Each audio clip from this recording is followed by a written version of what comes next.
আপনাদের মনটা কিভাবে হবে, আপনাদের মন, আপনাদের চিত্ত কেমন হওয়া উচিত? একটি ভিখারির মতো আপনার চিত্ত এখন হওয়া উচিত। তাই বলে যে আপনি কিছু জানেন না, আপনি অজ্ঞানী, এটা নয়। কিন্তু কিন্তু ভাগবতের কাছে আসলে সব সময় হাত পেতে থাকতে হবে, নত ভাব। এখানে আপনারা কিছু পাওয়ার আশা এসেছেন, সবসময় নত ভাব, নিচু হয়ে থাকতে হবে।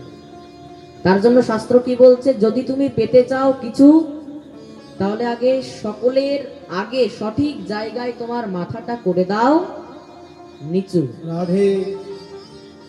সঠিক জায়গায় বলতে সঠিক জায়গা হচ্ছে সর্বপ্রথম তো নিজের মাতা পিতার চরণে মাথা নত করো। আর কি? দ্বিতীয় স্থান হচ্ছে গুরুদেবের চরণে, গুরুজনের চরণে নিজের মাথা নত করো। আর 3 নম্বর স্থান কোনটি? একদম অন্তিম স্থান হচ্ছে ভগবান শ্রীকৃষ্ণের চরণে, ভাগবতের চরণে, গৌর হরির চরণে, নিতাই চাঁদের চরণের মধ্যে মাথা নত করো। প্রেম সে বলো।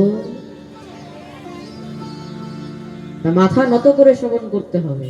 এমনও বলেছেন, বলছে যে যত বড়ই বিজ্ঞ ব্যক্তি হোক, বিদ্বান ব্যক্তি হোক, তা বিজ্ঞ ব্যক্তিকেও কিন্তু এই কথা অজ্ঞের মতো শ্রবণ করা উচিত।